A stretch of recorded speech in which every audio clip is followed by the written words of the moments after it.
अच्छा दानिया, मुझे बताएं, रियलिटी शो में भी आप गई तो माशाल्लाह से एक जो बड़ी आपकी दबंग साइड ही बाहर आई, आपको क्या लगता है फायदा हुआ नुकसान हुआ आपको इसका? इतना नहीं सोचा कि फ़ायदा होना है नुकसान होना है। एक रियलिटी शो था, एक गेम था, आई प्लेड इट जिस तरह लगा उस वक्त ठीक है। उसके अंदर कोई ये कहे कि क्या दानिया वाकई, जो फीडबैक आ रहा है ऑफ कोर्स बोथ साइड्स आती है, नेगेटिव भी आता है, तो हाँ एनवायरनमेंट के हिसाब से वही दानिया थी, जो एनवायरनमेंट उसको जैसा मिला वो वहाँ पर फिर टक्कर लेती है। और मैंने तो आई थिंक कैमरे पे आई डोंट नो रजिस्टर हुआ कि मैं हर दफ़ा बोला, मैंने कहा बहुत कर लिया अच्छा, अब जैसे को तैसा। और वहां से ही लोगों को मैं नहीं पसंद आई, टेक्निकली तो मैं आईना दिखा रही थी, वो आईना था। देखो मुझे ऐसा लगता है कि वो ना बहुत सारे रियलिटी शोज में लोग जो होते हैं ना वो कर रहे होते हैं, फेक कर रहे होते हैं अपनी पर्सनैलिटी से पार्ट। अब जैसे अयाज से मेरी कल ही मुलाकात हुई थी, अयाज बड़े मजे की एग्जाम्पल दे रहा था, कहता जब भी हम में से कोई एलिमिनेट होता था बाहर निकलते थे तो टीम हमें ऐसे वो लेती थी जैसे हम पता नहीं कोई कहाँ से आए हैं, हमारे साथ क्या हो रहा है। तो पूछते कहा था कि ऐसा लग रहा था कभी सर्जरी थोड़ी सी पूछा ना कि तुम ठीक हो, तुम सही हो, कुछ प्रॉब्लम? अयाज ने कहा भाई शो से आए, सर्जरी करा के थोड़ी आए, क्या हो गया आपको? हाँ, जैसे मेंटल असाइलम में बंदा चला गया ना, तो आर यू ओके नाउ बेट? I think the best part is, तो सबसे शो में जो हुआ वो एक अलग चीज है, मुझे लगता है बेस्ट पार्ट इज कि तुम लोग को इतना टाइम फोन नहीं था। ओह, जो ये सोशल मीडिया डिस्कनेक्शन है ना, ये है काम। अरे ये कसम से आपका फोन बंद हो जाए, आपके फोन की बैटरी डेड हो जाए, आपको लिटरली लगता है कि आपको सांस आना बंद हो गई। एडिक्शन क्या है? एडिक्शन ये है कि आप अपना फोन लेके सामने टेबल पे रख दें और आप सिर्फ 1 घंटा उसे ना छुए और उसको देखते कोशिश कर, आप पता नहीं टहलना भी शुरू हो जाएंगे। पूरा दिन फिर करते क्या थे, हमारे पास तो टाइम पास करने के लिए फोन होता है, अगर हम बोर भी हो रहे चलो रील्स देख ली। आप लोग क्या करते थे? लोग यार देखो, मैं नवीद की तरह एडिक्टेड नहीं हूँ ना, क्योंकि तो फोन से कोई ताल्लुक ही नहीं है। फोन बिल्कुल, इसका शौहर भी दूसरों को फोन कर रहा होता है, फोन दे दो बात करने। हम लोग उस दिन डिनर पे थे, मेरा फोन D&D में पड़ा, फिर दूसरों को फोन कर रहा है, बात करा दो। फोन वाला तो मेरा है, तो मुझे वहाँ कोई मसला नहीं हुआ था। और टेक्निकली मुझे आके एक गेस्ट आए थे, तो आई एम श्योर वो ऑन एयर तो नहीं आया था, उन्होंने कहा यार तुम पौधों से क्या बातें करती रहती हो। मैंने कहा ओए ये दिखा दिया, मैं तो समझी बड़ा बोरिंग पार्ट है, ये नहीं दिखाया होगा, बट मैं ऐसी हूँ। हाँ, मैं पौधों के साथ बैठ जाती हूँ, नथिंग। वहाँ पर जैसे सबके सेम टावल से मिक्स हो रहे थे, मैं बैठ के एम्ब्रॉयडरी करके अपना एक अलग डिजाइन बना रही हूँ ताकि मुझे पता हो कि मेरा टावल अलग है। मेरी जिंदगी इसी तरह चलती थी पौधों से। यार मुझे ऐसा लगता था बाद में जब ये बात खौफनाक से, ऐसे दोस्त अगर पौधों से बात करे तो डर नहीं बंदा जाता उनसे? जैसे बलूत हमारी फिल्म में करता था ना पौधों से बात, उसके बाद वो लोग देखो जानदार होते हैं ना, और घर में तो सब एक दूसरे के साथ लगे रहते थे, और वो एक दूसरे हम तुम्हें बेनिफिट डाउट दे सकते हैं जब। हाँ यार, वो पौधे जो है ना वो बेचारे एक तो जानदार, एक आध को ले आओ, उन सब दोस्ती रखो, ऐसा नहीं तुम छोड़ के आ गई। मांगा था अभी तक पहुंचा नहीं, मेरी कसम एक का बोला था, वहाँ 2 ही जानदार पौधे थे। अच्छा, कितना अर्सा से गुजारा आपने वहाँ पे? 62 days। My God, 62 days without phone और फूड, इवन फूड। आपको टाइम का नहीं पता होता कि ऐसा है कि लोग बताते हैं कि आपको टाइम का नहीं पता होता कि दिन का टाइम है, रात का टाइम का नहीं पता होता। और जब आपके सेटेलाइट्स होती हैं आपको बिल्कुल नहीं पता। बहुत हल्की सी वहाँ पे आउटडोर जगह थी, तो वही होता था बेचारे लोग मगरिब पढ़ लेते थे तो बाद में बताती थी बेटा भी मगरिब नहीं हुई, सर का मत। उठते कब थे तुम लोग?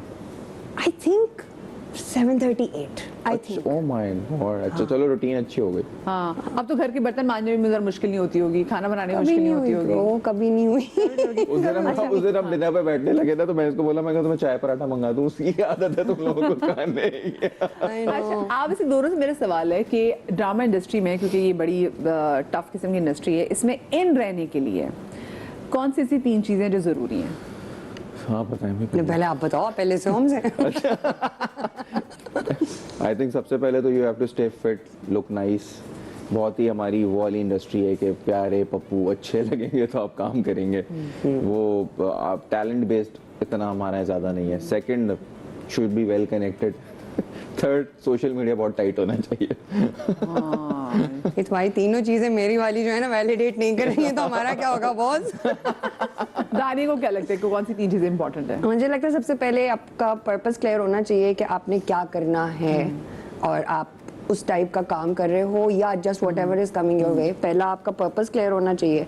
सेकेंड आई थिंक आपका प्रोफेशनलिज्म, और थर्ड आई थिंक प्रोफेशनलिज्म के थ्रू जो आपका एक रिलेशनशिप बिल्ड होता है ना आउट ऑफ रिस्पेक्ट, वो ज़्यादा इंपॉर्टेंट है। लेकिन आपको नहीं लगता कि आजकल के दौर में आपका किसी पीआर एजेंसी के साथ जुड़ा होना या मैनेजर के साथ होना ये बड़ा एक साथ सिग्निफिकेंस ऐड कर देता है? आई डोंट नो, अगर आप अपने आप को खुद मैनेज कर सकते हैं तो आप ठीक है, आप पुअर नहीं है इतने, आप सब खुद ही मैनेज कर रहे हैं, तो सारे लोग अपने आप को मैनेज कर रहे होते हैं। क्यूरीज वगैरह कभी कभार एनोइंग होती हैं, लेकिन आप उन्हें हैंडल कर लेते हैं। और बाकी आई थिंक सोशल मीडिया पे बहुत जज करते हैं सबको, तो सोशल मीडिया पे आपके कितने फॉलोअर्स हैं, आप कितना एक्टिव हैं, आप कितनी रील्स बनाते हैं, या आप कितना लोगों से इंटरेक्ट करते हैं, which is in a way I think is not bad. आप लोगों को, लेकिन लोगों को आप एक्सेस भी बहुत देते हैं, फिर आप लोगों को एक्सेस भी देते हैं कि वो आपसे थ्रू आउट किसी तरह की भी बात कर सकते हैं, किसी तरह की बात कर सकते तो हैं। बस है डूज एंड डोंट्स हैं, क्या करें। बताएं, आपको भी ऐसा लगता है क्या किसी पीआर मैनेजर का होना? आई थिंक आजकल जो एक है, आई थिंक हाँ होना चाहिए है, बिकॉज इतना when you working on sets और फिर पीछे से इतनी क्वेरीज को हैंडल करना, मेरे जैसे बंदे के लिए तुम्हारा फोन नहीं उठाता, आपने मियाँ का फोन नहीं उठा पाता, इसलिए बहुत मुश्किल है। बट आई ऑल्सो फील के at the end of the day आपको खुद देखना पड़ता है। Of course. हाँ, अच्छा मुझे बताएं, आप वैसे ट्रोलिंग को कैसे लेती हैं? वैसे सब अभी आजकल स्पेसिफिकली देख रहे हैं कि पहले तो अब जो स्पेशली रियलिटी शो के बाद निकलने के बाद कमेंट्स बारे में भी हमारी रिसर्च टीम पूरी बैठते हैं, तो कहा कि कमेंट्स थोड़े से चेंज हो रहे हैं, कमेंट्स चेंज हो रहे हैं, सो आप पढ़ती हैं? इतना अर्ली मैंने नहीं पढ़े, बिकॉज ऑफ कोर्स 2 महीना आप एक ऐसी जगह पे थे, देखा जाए तो एक सोशल एक्सपेरिमेंट था और एक तरह से एक लग्जरियस जेल ही थी। और बिल्कुल बाहर से कोई कनेक्ट नहीं हो, फिर आपके कोई असेसमेंट भी नहीं है ना कि जो आप कर रहे हो वो ठीक है कि गलत है। सो आई पर्सनली मैंने ये किया था कि मैंने आते ही आई मेड श्योर कि मैंने ऐसा कुछ नहीं किया। फैमिली से मैंने फीडबैक ले लिया था। माई डॉटर वो थोड़ा मेरा सोशल मीडिया हैंडल कर रही थी, तो उसने कहा let me give you the important information, मोटी मोटी वो उसने मुझे दी थी। Then I took my time 4-5 days, फिर ओनली क्योंकि जाहिर है फैंस वेट कर रहे थे तो उनसे बात की। बट जो आपका मेन क्वेश्चन है how do I take the trolls and the haters, वो वाला चीज़, so I think as a public figure देखें हमें अच्छा और बुरा तो दोनों मिलता है, but since the beginning I do take, जहाँ पर कंस्ट्रक्टिव क्रिटिसिज्म है मैं बिल्कुल उसको एक्नॉलेज करती हूँ।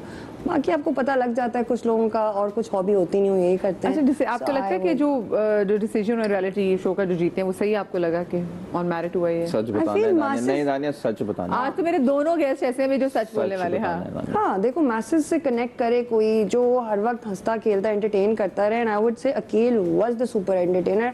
अगर मुझे किसी का बड़ा इस बात पे मैं कंफ्यूज हो गई थी तो वो मानी के निकलने के बाद हो गई थी कि वो भी तो एंटरटेनर था, वो कहाँ चला गया।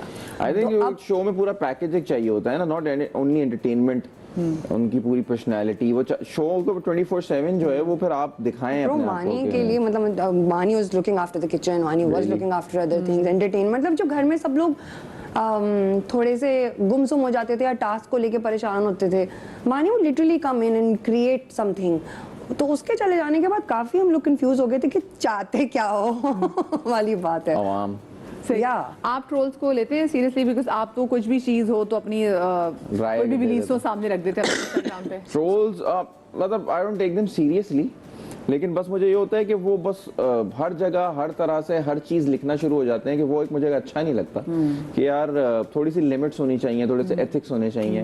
लेकिन फिर जब मैं उनकी प्रोफाइल देखता हूँ या फिर मैं उनको जाके रिसर्च करता हूँ कि हैं कौन, तो पीछे कोई होता ही नहीं है, कोई भी नहीं होता, सब जिन के बच्चे होते हैं। हाँ, ना जीरो पोस्ट होती है। तो वो फिर मैं कहता हूँ कि ये सारे बॉट्स टाइप के ट्रोलर्स होते हैं जिनकी पर्सनैलिटी नहीं है कोई, ये सिर्फ बैठे इसीलिए हैं। वो कहते हैं ना, वो बहुत सारे लोग टर्म यूज करते हैं, वो इंटरनेट के मुजाहिद होते हैं ये, तो वो बोलते रहते हैं, फिर इग्नोर करता हूँ। मेरा थोड़ा डिफरेंट इसलिए कि मैं रियलिटी शो करके आई हूँ। मेरा ख्याल है मेरे बॉट्स के अलावा बड़े जेन्युइन हेटर्स भी क्रिएट हुए हैं, बिल्कुल होते हैं। बट चलो कहीं कहीं भाई आपने इम्पैक्ट तो करना होता है, पॉजिटिव भी किया, नेगेटिव भी किया, सबको थोड़ी खुश कर सकते हैं। हाँ, बट मेरा उसमें ये कि I don't take it so emotionally, इतना कि मैं हो जाऊंगी ये क्या हो रहा है। Of course that's part and parcel. आपको पता है ट्रोल से ज्यादा मैं आई थिंक तुम बोलो या घर में मेरे लोग जो रिव्यू दे दें चीज के बारे में, वो मैं बहुत ज्यादा सीरियस ले लूंगा।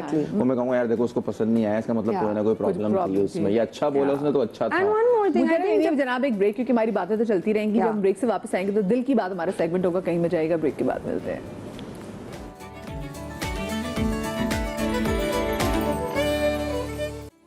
जी ब्रेक के बाद एक बार फिर से जनाब मैं आपको खुशामदीद कहती हूँ। ये हमारा सेगमेंट है दिल की बात, जिसमें अपनी कॉफ़ी टेबल पे आ जाते हैं और इससे पहले कि गुफ्तगू शुरू और मैं सवालात करूँ, आप लोगों को ओथ लेना है कि जो कहूँगी या कहूँगा सच कहूँगा, सच के अलावा कुछ नहीं कहूँगा। कम से कम हमारे इस ओथ नहीं होना चाहिए इस शो पे। हमारे तो सच नहीं मरवाया मैंने। एक जगह से हम मर के आए हैं सच। और जो बच्चा कुछ है जो कहेंगे सच कहेंगे, मैं तो बाकी आपके हाथ में भैया। 3-4 दिन से एक सच और भुगत रहा हूँ इंटरनेट पे। हाय चले जी, देखते हैं अभी कितने सच्चे सवाल आते हैं, मुझे कितने सच्चे जवाब मिलते हैं। गो कि मुझे हाई होप्स हैं कि आप लोग सच ही बोलते हैं। आपकी वो कौन सी आदत है जिससे आपको खुद बड़ा नुकसान पहुंचा? पहले आप बताइए। बर्दाश्त कम है मेरे अंदर, और जो बात समझ में आई फिल्टर नहीं है बोल देता हूँ, चाहे लोगों के सामने हो चाहे वो सोशल मीडिया पे हो, और वो ज़माना ही नहीं है। मैं तो ये लोगों को टिप दूंगा, मैं तो ज़िंदगी निकल गई मेरी, अब कितनी भी रह गई, अब डिस्ट्रक्शन हो चुकी है। तो आप जो अब आ रहे हैं कुछ बोलने की ज़रूरत नहीं है, बस चुप हो जाए, मुनाफिक बने। मुनाफिकों का दौर है। आपको क्या लगता है कि कौन सी ऐसी आदत जिसने आपको बहुत बड़ा नुकसान पहुंचाया? हर एक में अच्छाई ढूंढना।